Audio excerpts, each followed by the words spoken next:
How powerful is the FIM-148 Javelin anti-tank missile made in the U.S. is one of the premier portable anti-tank missile systems in the world. The targets it eliminates are still infrared-guided Javelins have proven themselves in combat in Iraq, Afghanistan, and Syria, and have a reliable stick that should work on almost any tank out there. It hits them on weak upper armor. It also makes the crew less dangerous than typical guided missile system because it is a very light system. The U.S. Javelin also seems to be moving from being purely an infantry system to being mounted on a vehicle. So how do I throw an anti-tank lance 12 times? Enabled for targeting seekers and missiles, it even provides a thermal display mode 9 times 4. Therefore, the clue can function as a scanning device, which is useful for infantry. Thermal viewers on Javelins need to cool down to function properly, which theoretically takes 30 seconds.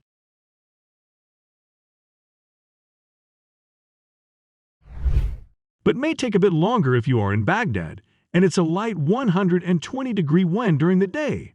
The system also incorporates some safeguards to prevent or abort accidental clue launches when loaded with a 50-pound missile.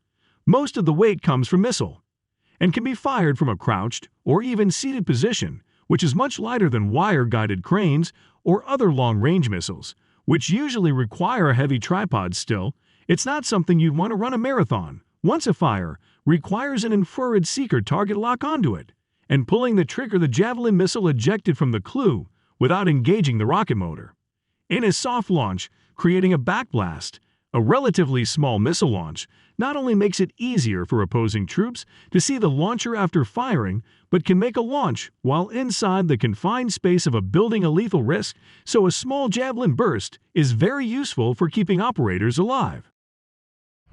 Should really shooters be able to play Candy Crush on their phone if they want, because unlike most long-range anti-tank missiles, the Javelin is a fire and forget system and requires no further input after launch. The Javelin crew is free to take cover and concealment rather than being forced to stay in place, guide the missile towards the target as required with a semi-automatic command line sackcloth system such as a wire-guided crane or laser-guided in 14 cornets. After Javelin launch, shoots horizontally forward for a second before its rocket motor fires, and rises 150 meters into the air in what is known as a curveball shot. The missile infrared seeker utilizes gyroscopes and gimbals, makes adjustments using thrusters to ensure its trajectory, makes it plunge almost vertically into infrared signature. It is locked to the Javelin. Fired in this way will strike armor over the vehicle armor, which is generally much thinner than frontal armor, or even sideways.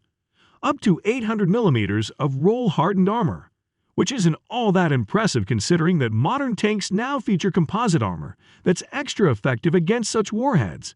But that doesn't matter. It's still more than enough to penetrate any top armor out there. At least as long as we don't consider other defense systems. One common defense that sometimes strengthens top armor is bricklayer-era explosive reactive armor. Explosive covering the tank intended to prematurely detonate the shaped charge used by the missile. However, the Javelin has a tandem payload warhead designed to defeat the era using the precursor charge in the front of the warhead to expel the detonating brick.